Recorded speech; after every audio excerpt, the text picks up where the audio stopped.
And now, the Doctor and Liam land in the middle of a battlefield. Prologue. Nearly 1,000 years had the Second Great Rutan-Sontaran War been raging on. More closely to 1,002 years, but one of those years was spent travelling from planet to planet. The Sontarans' pride meant they had to find the perfect battlefield. It wasn't something they had often argued for, but in a fight against their greatest enemy, they knew that the fight needed to be historic. And this planet was it. Once it had housed an ancient civilization that history had long forgotten a name for, but they were slaughtered by the Daleks. And then, when the next civilization rose up, the Yanav, they were slaughtered by the Sycorax. The third and final civilization, the Quarians, had fled the planet once the last purebred Sontaran fleet arrived, but not before the Sontarans had shot a fair few number of them. The Rutans, similarly, liked their battlefield, purely because the planet was almost entirely made up of mud-covered marshes, and the Sontarans weren't entirely the best at navigating through marshes, perhaps due to their short stature. The Rutans, of course, didn't have this problem, as they would simply and elegantly float above the marsh. Their war had been fought for the better part of 1,001 years, which is when they arrived, the Anglican Marines. The Church were not back up. They sided neither with the Sontarans nor the Rutans. Instead, these soldiers were sent on a crusade. The planet had been labelled as Holy Land by the General Supreme. It was the 23rd planet she had appointed as Holy Land, and it was the first that the soldiers were not immediately chased from. The Rutans felt offended by the presence of such a lesser army, and so they fought. The Sontarans felt honoured by the presence of such a lesser army, and so they fought. Eventually, it got to the first year anniversary of humanity's intrusion, and this was the day it would all come to an end.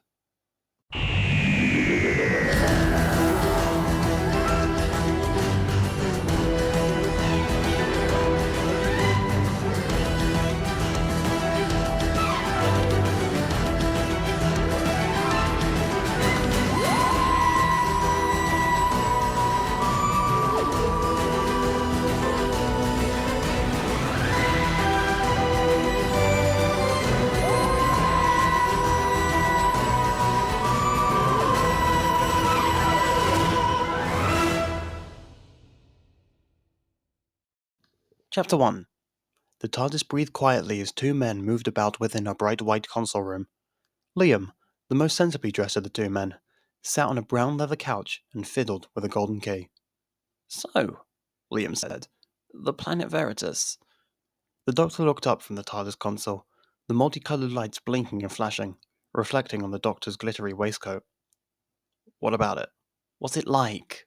his companion asked. Liam was bored. There was only so many times you could wait inside a bigger-on-the-inside time machine for the next adventure. "Oh, it's beautiful," the Doctor said, smiling.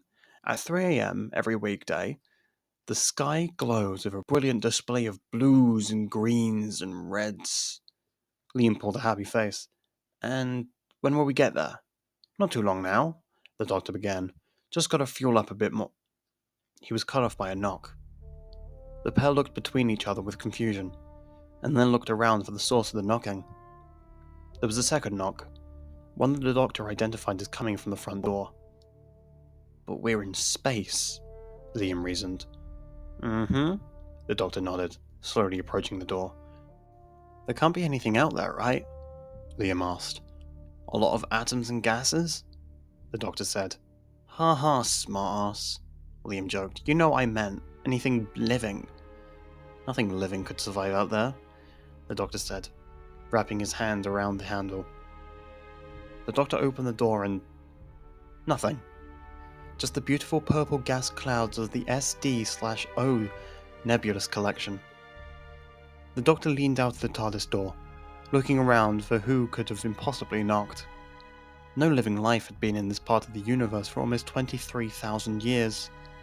There was no one. The Doctor frowned and walked back into the TARDIS.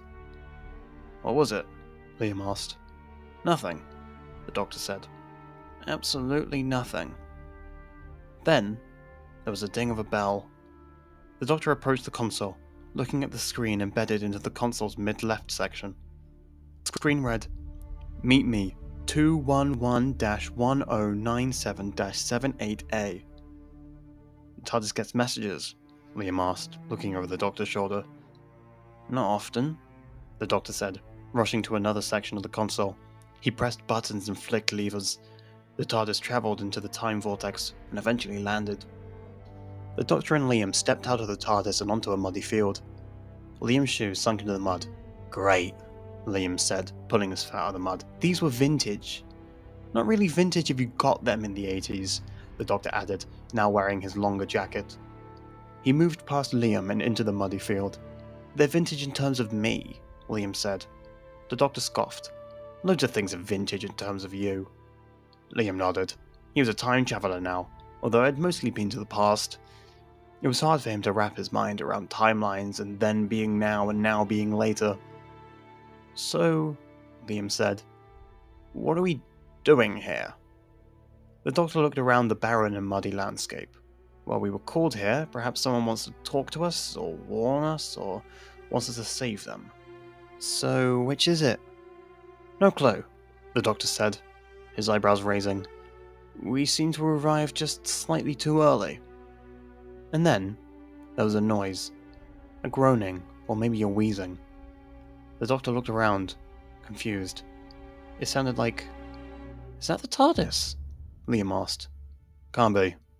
The doctor shook his head. Mine is the last one. Time travel, right? Liam said. Anything can be anywhere. Not this, the doctor said, turning to Liam. Not them. Something began fading, materializing into existence. It looked like a pillar, a large white pillar with a grey door. The doctor's heart sunk. He reached out and grabbed onto Liam's hand. The doctor glared as the door slid open. Out stepped a man, dressed in dark clothes. His black hair stood upright, held up by far too much hair gel. Which one of you is it? The man asked. What's it? Liam asked. The doctor, the man said. His tone was gruff and aggressive. Who are you? The doctor asked, his face twitching with anger. My name is Valal, he said. Liam looked between his friend and the stranger. He knew that at least one of them was going to try and hurt the other, so he quickly intervened. Is that your TARDIS? No, Valal explained. I found it. It seemed scared, so I saved it. No, the doctor said. You don't just find a TARDIS. Well, I did, Valal said, stepping closer. And now, I need your help, Doctor. Yes, we'd love to help you, Liam answered, stepping towards Valal and putting on his kindest smile. It's sort of what we do, after all. Liam had practiced his kindest smile in the mirror several times. It had gotten him out of trouble several times.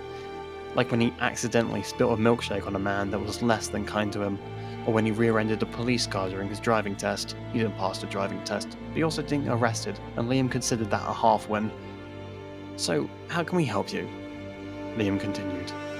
Valal gestured for them to follow him into his own TARDIS. Liam gladly stepped in, but the doctor was more reluctant to do so.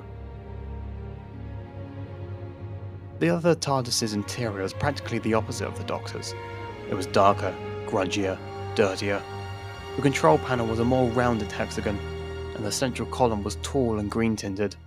The entire interior itself was green-tinted. Oh, the doctor said. I had this interior once. Nearly half a lifetime ago now. The doctor was less pointing it out as a fun fact, and more trying to make himself seem older, and by proxy cooler, than Valal. I had to set it to this myself, Valal said, proudly. It was a bitch to do. Liam tapped his hands on the rails and spoke. So, what do you need? Valal's TARDIS word. It sounded painful. Oh, poor thing, the doctor said, patting the console. I came to you because, well, if anyone would know what was wrong, it'd be the last Time Lord, Valal explained, leaning against the tan couch. He's hungry, the doctor said. Hungry? Valal raised an eyebrow. How can a machine get hungry? Machine?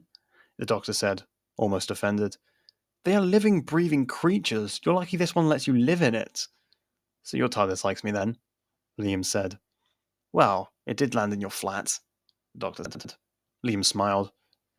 And then there was a bang, like an angry knock. All three of the occupants turned to look at the door. Exit the capsule at once, or be obliterated, a voice shouted from the other side. The doctor rolled his eyes. Great. Was it? Liam asked. Liam was closest to the door, and therefore the most worried about the threatened obliteration. Just stay behind me, the doctor said, walking towards the door. Chapter 2. The doctor stepped out of Valal's TARDIS, and in front of him stood a small soldier, adorned in blue battle-worn armor.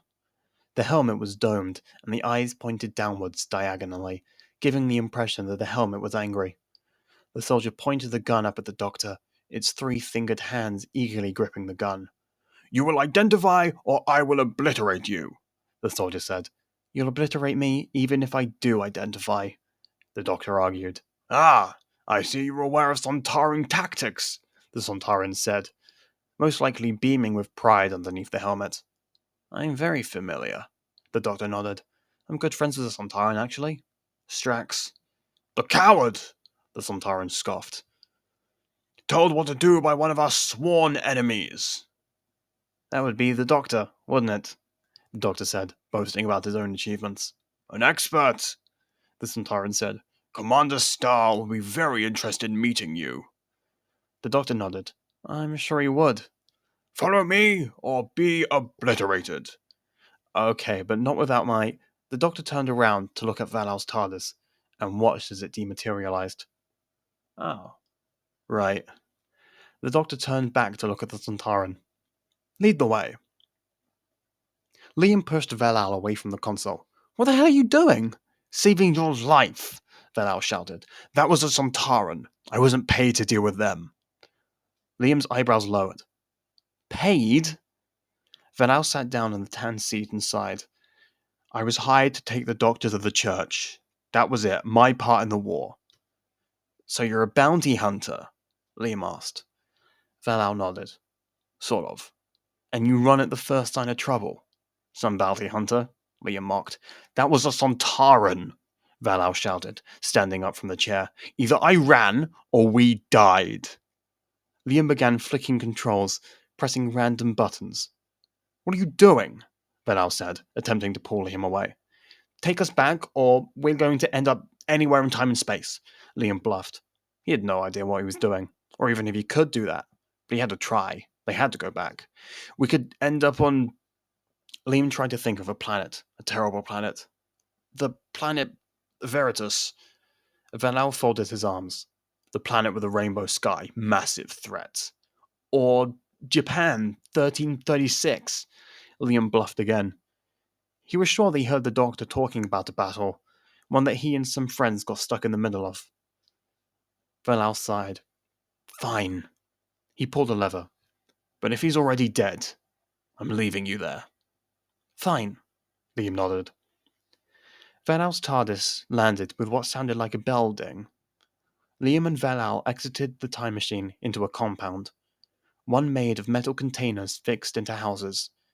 It reminded Liam of slums that he had seen online. Slums that had wrongly been portrayed as mankind thriving.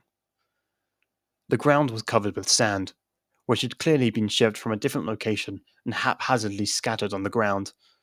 Some areas of the sand had mixed with the mud below to create a squelchy-looking orange-brown sludge.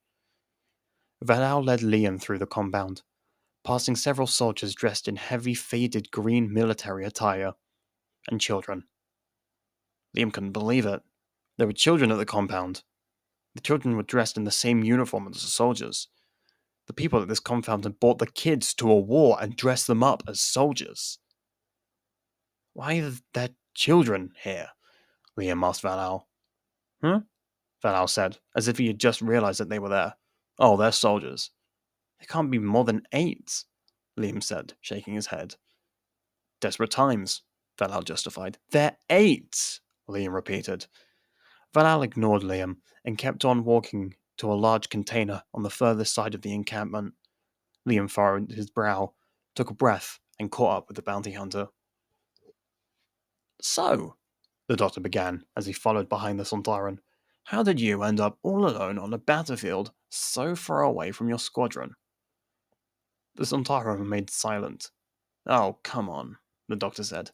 Sontarans aren't really solitary fighters. You should be surrounded by warriors. I was forgotten, the Sontaran said quietly.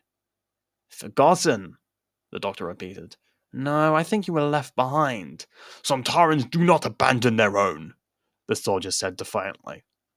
So why are you here? The doctor said again. The Sontaran sighed. We're surprised, the doctor. He hadn't heard a Sontaran sigh before. He'd assumed that maybe it wasn't possible for them to sigh. The soldier began to explain. His squadron had set out on a surprise ambush of the Rutans. Those damn Rutans. They were about halfway there when his fellow soldiers stopped and raised their guns at him. He had asked them what they were doing, how they could dare raise their guns at their own general. Styx pulled his trigger first, hitting him in the shoulder, knocking him backwards. Strand shot him in the leg, sending him tumbling down the canyon. They left you for dead, the doctor said, grimly. What could you have possibly done? I want it to end, the Sontaran said. 50,000 years once, and then another 1,000 again. Has been too long. Good on you, the doctor nodded. The Sontaran scoffed. No. My doubts have brought me dishonor. I'm no Sontaran.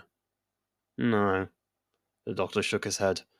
I've met the Sontarans many times. Mostly been shot at. Apart from one time. I was on Sontar, and I met Sontarans before the wars began. I mean, sure, you were killers, but you weren't warriors. They were kind. Hospitable. What's your point? The general asked. You're the most Sontaran, the doctor said. The Sontaran was silent. So, the doctor continued, are you going to turn me into your supervisors and restore your glory? Or are we going to stop this war? The doctor reached out his hand, offering it to the Sontaran. You really think you can end this? The soldier asked. Trust me, the doctor said. Those two words were very basic, but the Sontaran found his words very convincing. The Sontaran shook the doctor's hand. The doctor smiled. Chapter 3. Liam pushed aside the tent's opening and stepped inside. Velal had already gone inside. He didn't even consider waiting for Liam, just quickly rushing in. The inside of the tent looked like a church. Several rows of benches faced towards the main podium that stood proudly on the furthest side. Liam hadn't been inside a church for a while, not since he and a friend had decided to head inside once during service. A service that Liam had to leave quickly because he sneezed during the prayers so hard that his nose started bleeding. He'd always joked about how God clearly didn't like someone like him being in the church.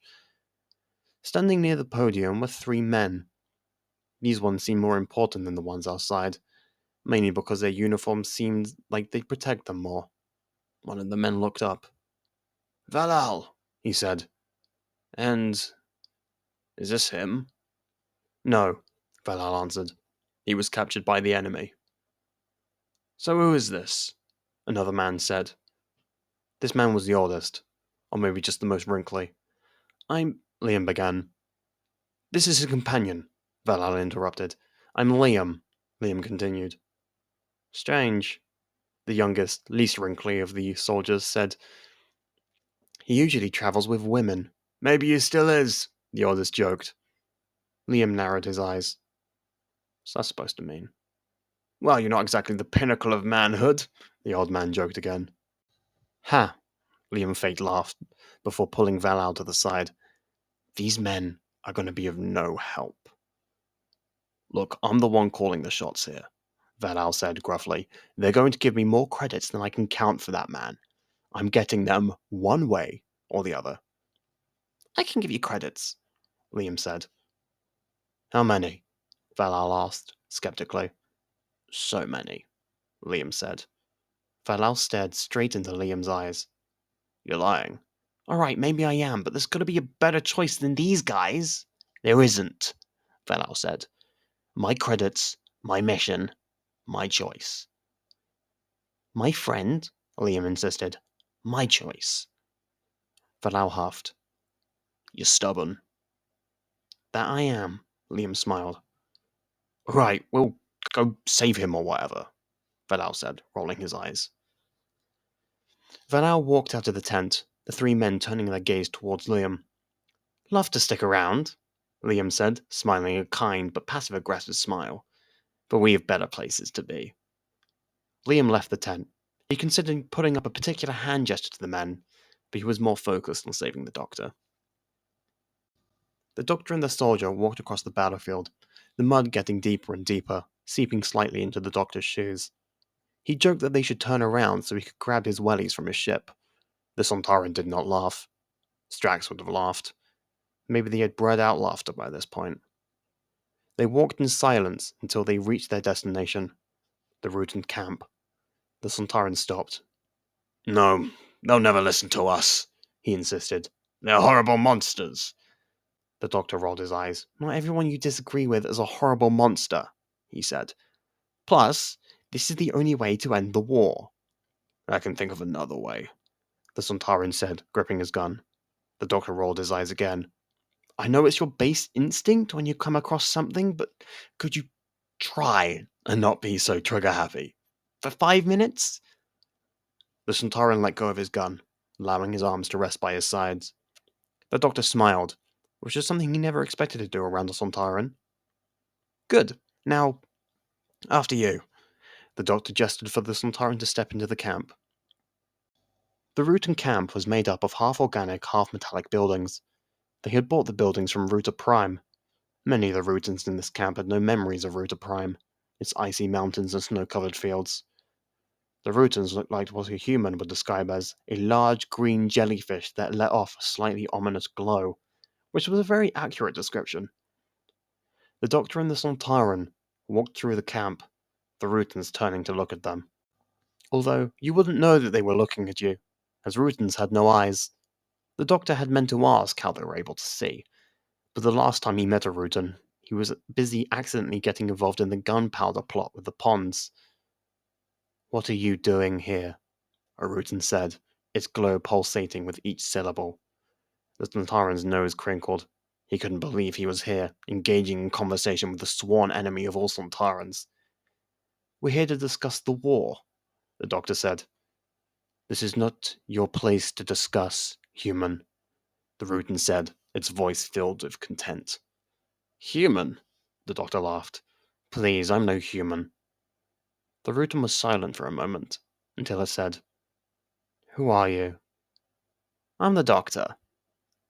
The Rutans and the Sontaran were taken aback. The Sontaran, as if by instinct, raised his gun to point at the doctor. Oh, come on, I thought we were on the same side, the doctor said, disappointed. The doctor was not to get involved in the war, the Rutan accused. I was unaware he was, the Sontaran said, his eyes squinting at the doctor, making sure the doctor didn't try and reach for anything. Ah, a war with rules, that's fun, the doctor said sarcastically. Bring him to the cage, a Rutan ordered. The Sontaran pressed his gun to the doctor's back, forcing him to walk forwards. Look at you, working together, the doctor said, turning his head to look at the Sontaran. I'd call that progress. Silence, the soldier ordered, leading the doctor into the largest of the buildings. The doctor was shoved into a cell, falling to his hands and knees, making contact with the muddy ground, dirtying his clothes. The doctor climbed to his feet, rushing to the jagged metal bars of his cage. Look, I came here because of that Sontaran. He pointed towards the Sontaran, who still pointed his gun towards the doctor. He was exiled because he wanted to stop the war, to end all of this pointless fighting. The Sontaran remained stoic and silent. A Rutan turned to look at him. You wish to end the war? It asked the Sontaran. Yes, the Sontaran answered, dishonored by his own words. The Rutan raised one of its tentacles and jammed it into the port on the back of the Sontaran's neck. The Sontaran screamed as a green glow emanated from the eye slits of his helmet. He collapsed to the floor. The doctor stared in anger, his eyebrows narrowing. You just killed someone! A Sontaran, the Rutans said, as if it was a reasonable correction to make. You killed someone, the doctor repeated, his voice filled with fire. That was a very bad choice, and do you know why? The doctor's eyes darted between the Rutans that stood outside his cage. None of them said a word. They just silently floated. Because now, you have a new enemy in this war. You are behind bars, one of the green jellyfish scoffed. What could you possibly do? The doctor laughed. You seem to have forgotten who you locked up. I'm the doctor. There's a reason the Daleks call me the oncoming storm. There is a reason armies run away at the mention of my name. Don't make me remind you. A Rutan shot a green bolt out of his tentacle, hitting the doctor in his side. The doctor stumbled back in pain. The Rutans all began to exit the room, leaving their prisoner by themselves. You better be ready, the doctor said, tensing through the pain. I'm going to tear this battlefield down. But the Rutans paid no mind to his threat. They just continued to exit out of the room. The doctor watched as his imprisoners left. He smiled, reaching into his pocket.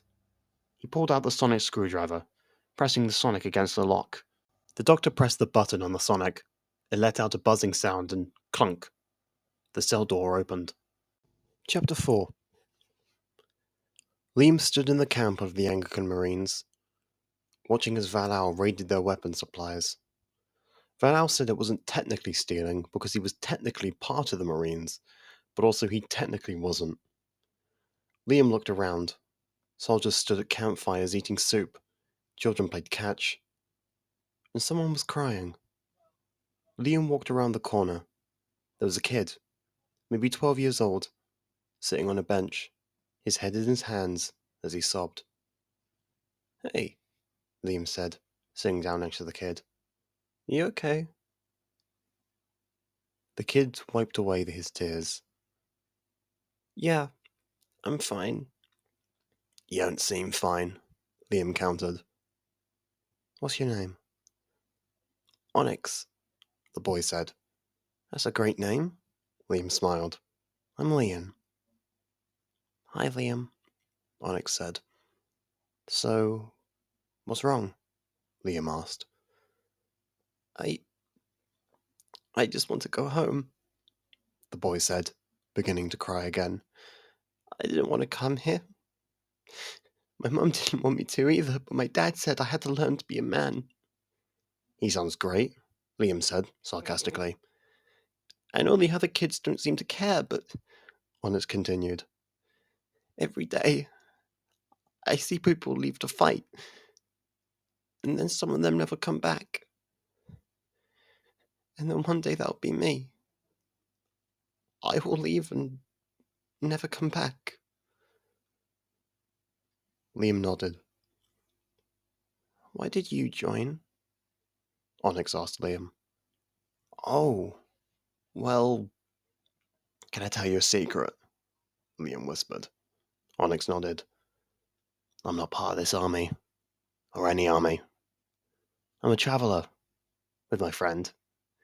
We only came in because of a message. A traveller? Onyx asked. Yeah, Liam nodded. I've seen some crazy things, like an actual magician. He did magic, Onyx said, his eyes wide. Liam nodded. Yeah, but he was a bad person, so I had to stop him. Cool, Onyx said. I also went to this planet, right? Filled with dogs that had no noses, Liam said. How did they smell? Onyx asked. Terrible, Liam laughed. Onyx laughed too. Onyx thought for a second. Can I travel with you? Liam looked over at the young boy.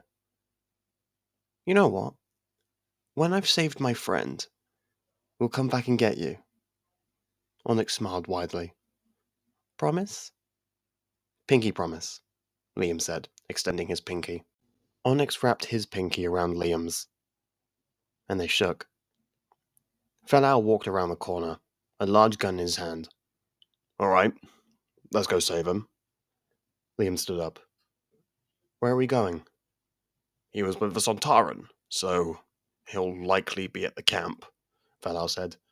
No, Onyx interrupted. People don't come back from there. Hey, it's okay, Liam said, crouching down to be at Onyx's height. I promised, didn't I? Onyx nodded. Now, you keep yourself safe, okay? Liam said. That's your part of the promise. Onyx nodded again. Okay, Liam smiled.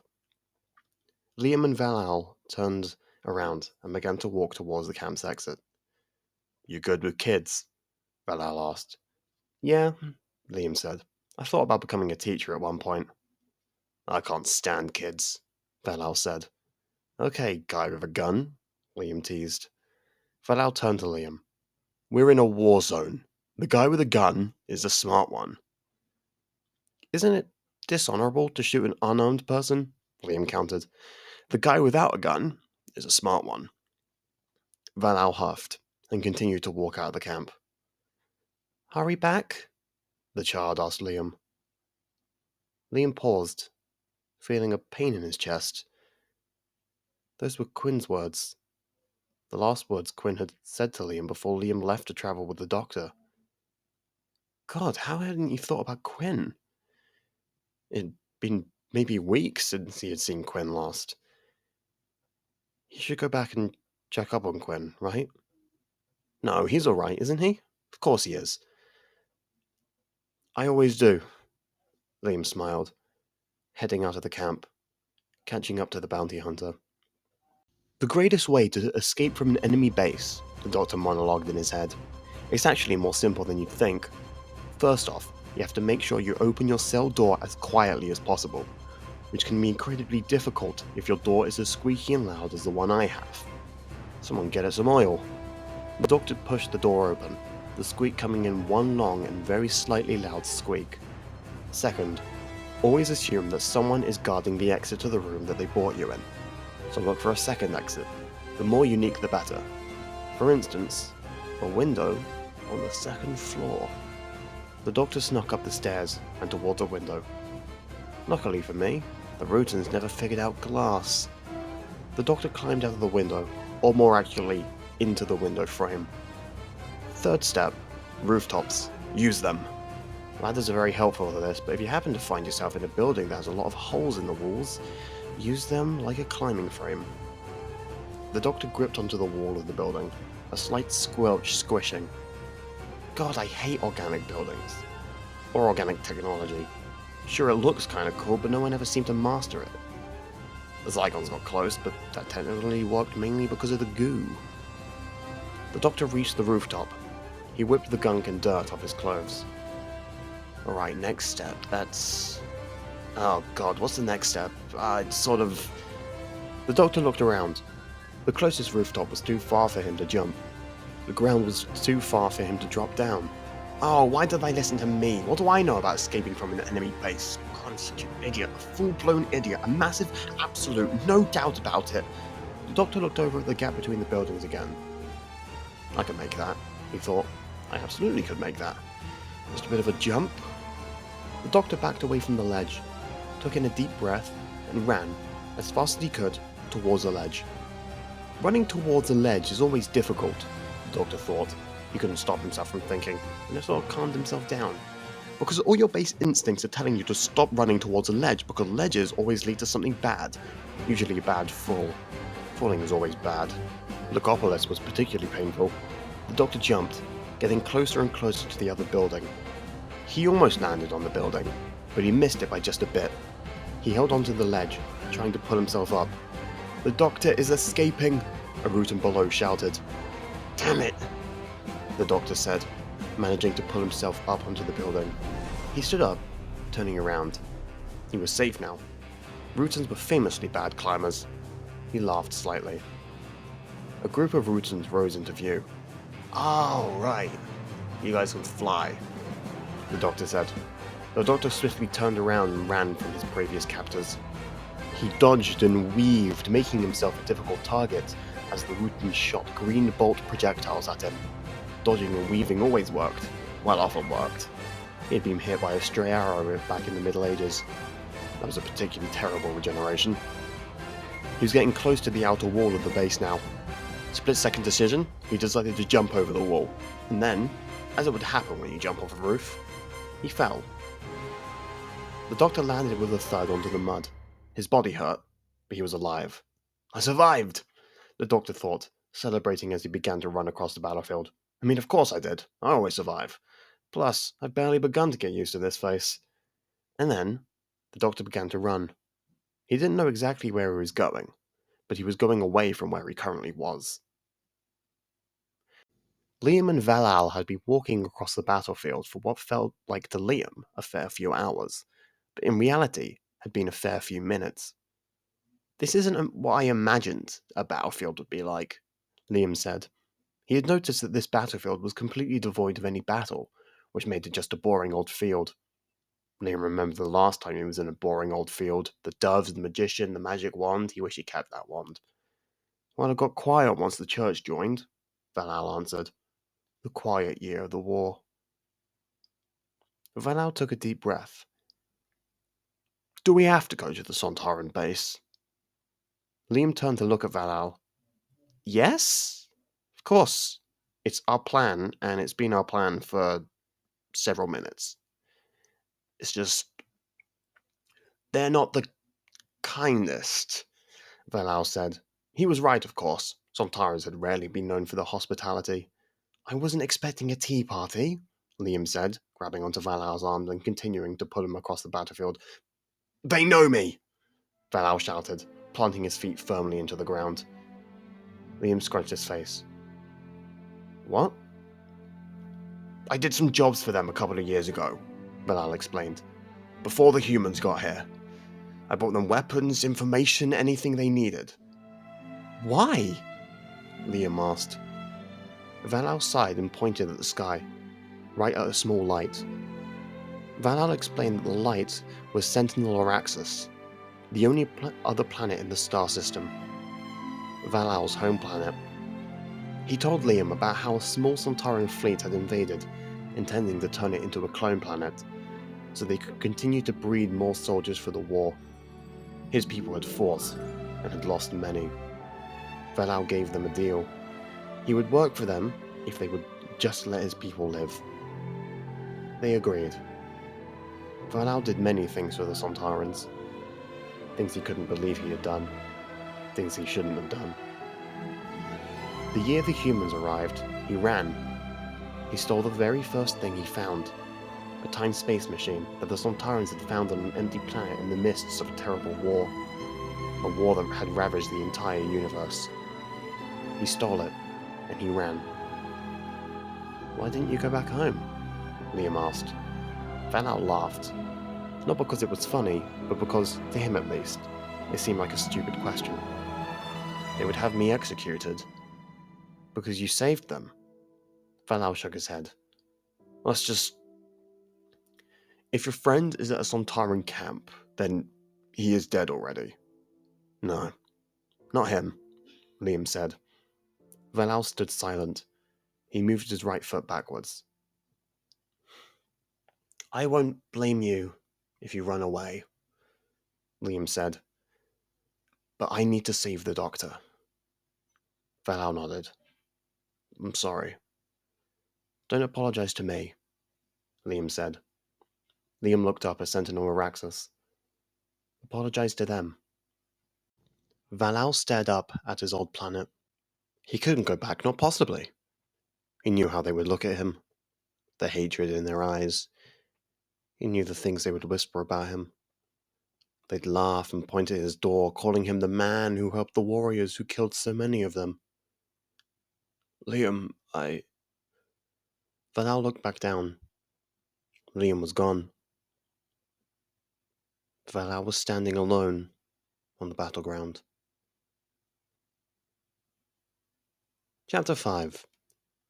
"Alright, Doctor, this is it," the Doctor thought. Standing in front of the Sontaran base, no plan, entirely alone. He breathed out. Walking into a base of incredibly armed soldiers would be a stupid idea on any ordinary day, and also any unordinary day. The Doctor shook his head and took a step forward. "Doctor?" The Doctor turned around. Liam? What are you doing here? Liam exclaimed. What am I doing here? The doctor asked. What are you doing here? I'm here to save you, Liam said. Save me? The doctor raised his eyebrow. Yeah, you got captured by a Sontaran and they took you here. The doctor shook his head. No, he was nice, until he betrayed me. The Rutans locked me up. So, why are you here? Liam asked. To stop the war? By yourself? Liam asked again. You want to talk? You're going to stage a breakout. By yourself. Liam looked around. Yeah, I guess I was. I don't know if that was brave or stupid. Smiled. Maybe a bit of both. Liam smiled back. The doctor laughed. Liam laughed. I missed you, they both said in unison. So, need any help in stopping the war? Liam said, offering his hand to the doctor. I'll never turn down help, the doctor said, taking Liam's hand into his. A large wooden door opened with a loud groan, allowing the pair to walk inside the base. The Sontarans immediately noticed. Intruders! One of the Sontarans called out. Yep, that's us, intruders, the doctor said, smiling, perhaps in an attempt to mock the soldiers, showing that he was in no way scared of them. The Sontaran soldiers all pointed their guns at the doctor and Liam, who immediately put their hands up. Take us to your leader? Liam said. Doctor looked over at Liam. Oh, come on, I had to say it, Liam joked. The doctor and Liam were shoved down into chairs, which surprised both Liam and the doctor. The Sontarans didn't seem particularly the type to have chairs. They didn't particularly seem the type to even need or want to sit down. And yet, they had chairs. Perhaps the chairs simply exist to shove people down into. The strangely out-of-place chairs that the pair sat in were located within a tent. What's your business here? A Sontaran demanded, his helmet's eyes pointed down in a frown. Oh, do you have to be wearing your helmets all the time? Hiding your faces? The doctor said. You dishonor us! The Sontaran shouted. You're the one hiding, the doctor teased. Liam leaned over. Are you trying to anger him? He whispered to the doctor. One thing about Sontarans, the doctor whispered back, they're bone-dead stupid. Make them angry, and they'll keep you alive longer. I shall stare my enemy in the face, the doctor shouted. Good, the doctor shouted back. The Sontaran slid his mask off, revealing his face. The Sontaran's skin was a sort of greyish brown.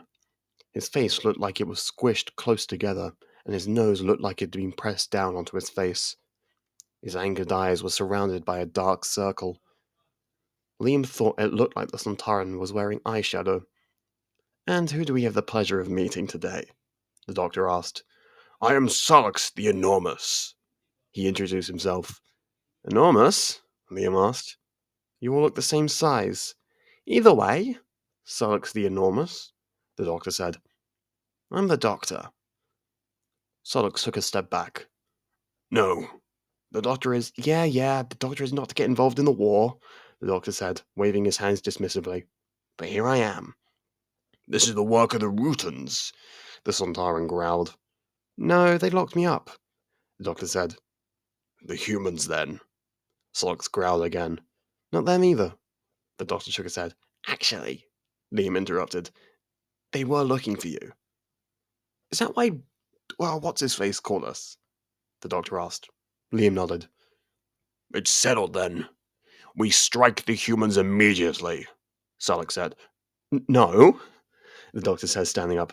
This war ends now, today, right this moment. Only cowards end wars, the Sontaran said, putting his helmet back on. The Sontaran stomped out of the tent. The doctor balled his hands into fists and shook his hands, growling angrily. Doctor, Liam said, what are we going to do? The doctor shrugged. Figure something out, Liam said, standing up. You want me to face down the entire Sontaran army? The doctor said. No, I want us to face down the entire Sontaran army. It's impossible, the doctor said. Stop giving up. Liam shouted. We defeated the Cybermen. We beat Kanga. We chased off the Paladin Horde. We overthrew the Toad King. We won then, and we'll win now. Liam, the doctor began. Liam put his hands on the doctor's shoulders. I'll give you some advice that I was given by a very smart and very handsome man. The greatest man I've ever met. If you give up now because you believe you can't do it, then you won't do it. But if you believe that you can, then you will.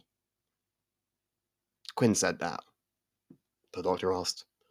Liam smiled. Yeah, he can be very enlightening sometimes.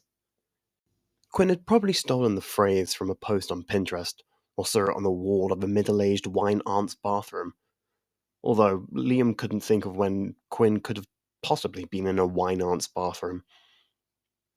The doctor and Liam snuck out of the tent, watching as the Sontaran troops climbed into ships that rose into the air and flew towards the church's encampment. Okay, so how are we going to get there before they get there? The doctor asked. Liam looked around, spotting a lone ship and a singular Sontaran standing guard. The doctor and Liam rushed to hide behind a corner, peeking around to look at the lone warrior. So, how do we distract a Sontaran? Liam asked. He turned to look at the doctor. What's the plan? Plan? The doctor said. Why do I always have to come up with a plan? Because you're the plan guy. You love plans, Liam said. Name one plan I've come up with, the doctor challenged. Liam thought for a second. Like, so many plans. All right, fine, the doctor said, taking in a deep breath. Liam knew that he was about to come up with a plan, perhaps a brilliant plan. Okay, so on the back of a Sontaran's neck is a food valve. If one of us gives it a good whack, the Sontaran should go down. Liam nodded. Got anything to give it a good whack with? The doctor nodded and reached into his navy blue jacket. He pulled out a cricket bat. Liam looked over in surprise and confusion. How'd you do that? Time Lord pockets are bigger on the inside, the doctor explained. That's a human jacket. That's my jacket. You got that from my flat, Liam said, very confused. Is it? The doctor asked, looking down at his jacket. Just give me the bat, Liam said, taking the bat from the doctor's hands. Liam snuck up behind the Sontaran, who was muttering about how unfair it was that he got stuck on guard duty. It was unbecoming of a Sontaran of his status. Liam lined up the bat. He was never particularly good at cricket. Like most sports he was forced to do in secondary school PE. In a particularly bad game, he had accidentally hit the keeper around the head, which in his defense, the keeper was standing far too close. Liam swung the bat, hitting the food valve. The Sontaran gasped and fell to the ground. Nice hit, Liam, the doctor said, rushing up to Liam. Thanks, Liam said proudly. You know how to fly one of these things, right? The doctor shook his head. Can you? You're the space-time alien, Liam said. Oi, so are you, the doctor said, almost offended. Liam huffed. So, no ship. How are we going to get there? Well, the doctor said, clearly thinking. He was doing that face he did when he was thinking, and for the doctor he was thinking often, so he did the face often. Then, there was a noise. A hopeful noise. A groaning noise. Liam and the doctor turned around, watching as something faded into existence. A capsule. A TARDIS. The door opened. Valal stepped out of the cylinder. Get in, Valal ordered. Oh, you beautiful thing, the doctor said, walking up to the TARDIS and patting it on the side before stepping into the machine. Liam looked at the bounty hunter. I thought you ran away. I should have, Valal said, half smiling. But I'm done running. Liam smiled, putting his hands on Valal's arms. I'm proud of you. Liam walked past Valal and into the TARDIS. Right, the doctor said, rushing around the console. Save the humans, get them off planet, and somewhere safe. Where's safe? Valal asked, closing the door. Somewhere off this world, somewhere trustworthy, the doctor rambled. Like Sentinel Araxis, Liam said, looking over at Valal. Valal sighed. Fine, yes, I'll take them there. Great, the doctor smiled, flicking levers and pressing buttons, and then Valal's TARDIS began to dematerialize. Chapter 6. The doctor and Liam rushed out of Valal's machine. They had, very conveniently, landed right in front of the entrance to the church's encampment, and then they walked inside. All right, get their attention, the doctor said. Liam waited for the doctor to get their attention, and then he looked over at the doctor and noticed the doctor was looking over at him. Oh, you want me to get their attention? Yeah, I was kind of hoping for that, the doctor nodded. Liam shook his head, trying to think about how he was going to get the attention of so many people. Excuse me, Liam shouted. Can I have your attention? A few people turned their heads, only to immediately turn them back away. It's important? Liam continued. The doctor put his pinkies into the corner of his mouth and whistled, making every person turn to look at the doctor. All right, there we go, the doctor said, smiling. Hello, I'm the doctor. Now we have something very important to tell you. The old men stepped out of their container, looking curiously. What's going on? The youngest of the men asked. I was just about to explain that, the doctor said, before immediately being cut off. Who are you? The middle-aged one said. I just explained that, the doctor said. He hated being interrupted almost as much as he hated repeating himself. I'm the doctor. Ah, so you're finally here, the oldest man said, at long last. The doctor frowned. These men are insufferable, he whispered to Liam. Yep, Liam whispered back. Right, so basically, the Sontarans are coming, the doctor explained. No, they're not, the oldest man huffed. They haven't done anything for a year. Well, they're going to do something, and the something is coming here to slaughter you all, the doctor said. So, I would suggest evacuation. The doctor gestured to Valal's TARDIS. And who said you speak for us? The older man said. The doctor walked towards the men. You sent for me. I'm here because you wanted me, and now I'm here to save you. We don't need saving, the youngest man said. The doctor laughed, turning around to look at the rest of the army. Show of hands, how many of you agree with these men? No one raised their hands. All right, now how many of you think we should evacuate before the Sontarans come and slaughter us all? The doctor raised his hand. Liam raised his hand. And then, one by one, each of the humans raised their hands. The doctor smiled as he turned back to look at the men. The children shouldn't get a vote, the middle-aged man said. Why not? They're people too, the doctor said. The oldest of the men spoke up. You're not him. You're not the doctor. I'm sorry? The doctor asked. And what would you know of the doctor? He is the man who ended the Time War. The man who stormed the gates of the Gallifreyan capital and stole their greatest weapon from underneath their noses. He is the man who makes armies flee with a single word. The old man said. That man was the doctor. That man would have helped us. That man is dead, the doctor snarled. Or at least I tried very hard to keep him that way. And no, I wouldn't have helped in this silly little game of soldiers. I would have burnt this planet to dust.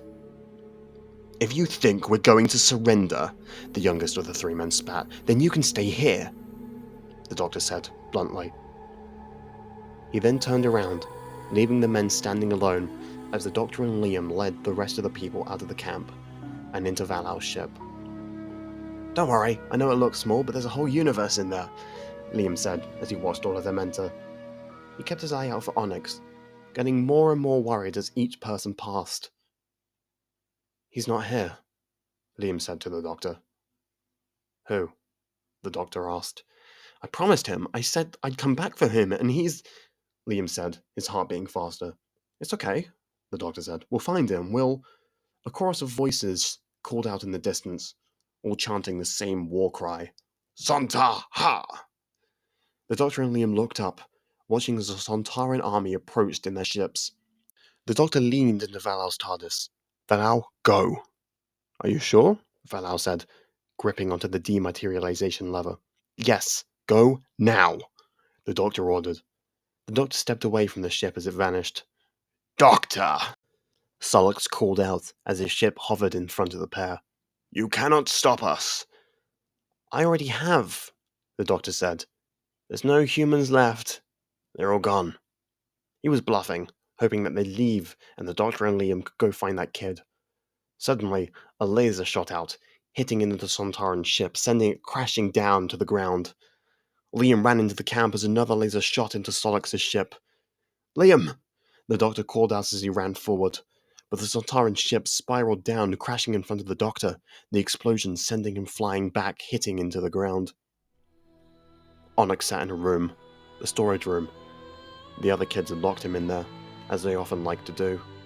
He had stopped fighting against them, mainly because they were all stronger than him.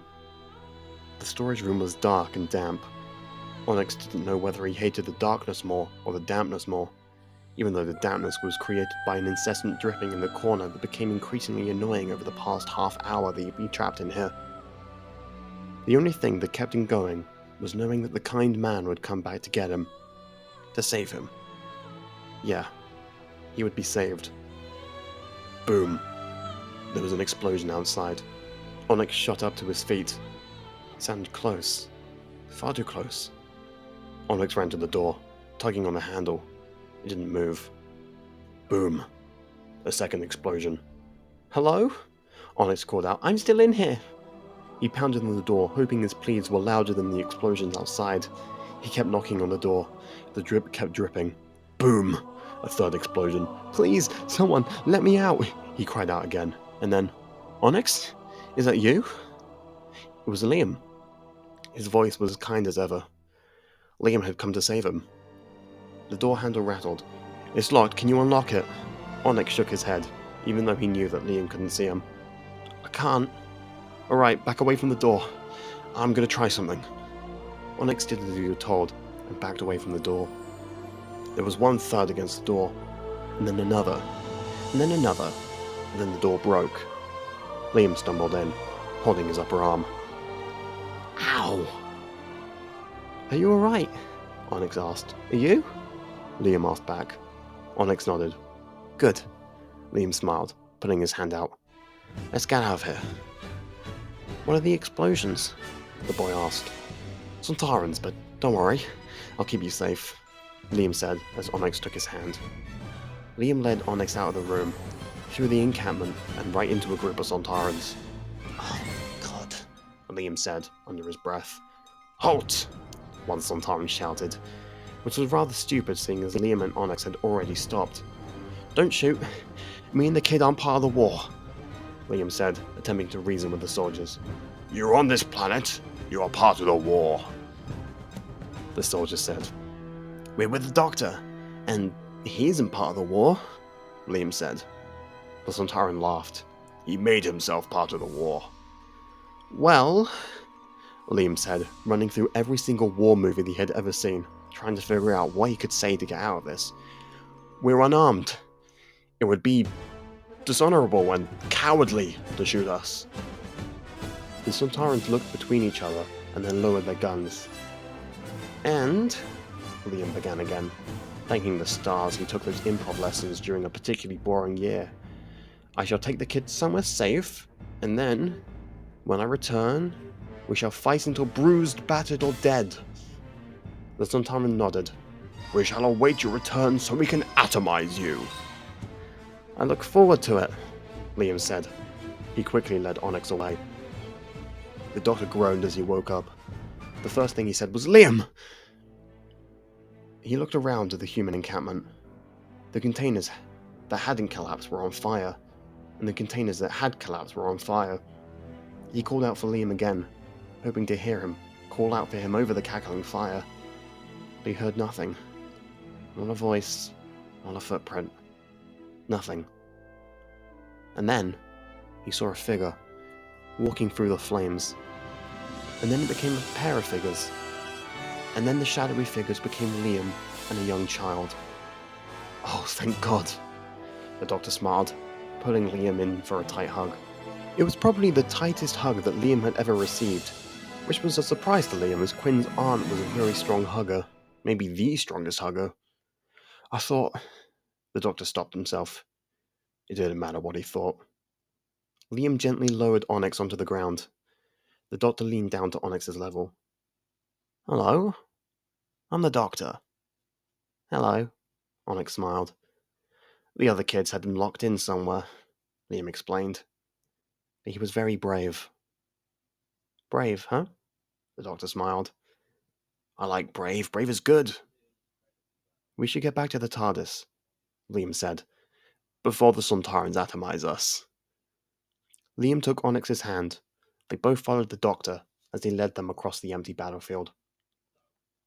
Onyx looked up at the TARDIS, admiring the marvelous blue box. This is the ship. Yep, Liam said. Want to see inside? Onyx nodded. The doctor clicked his fingers. The door swung open. The boy stepped inside, looking around at the bright white walls, the central console, the blackboard on one wall. This is the TARDIS, Liam said as he and the doctor followed Onyx inside.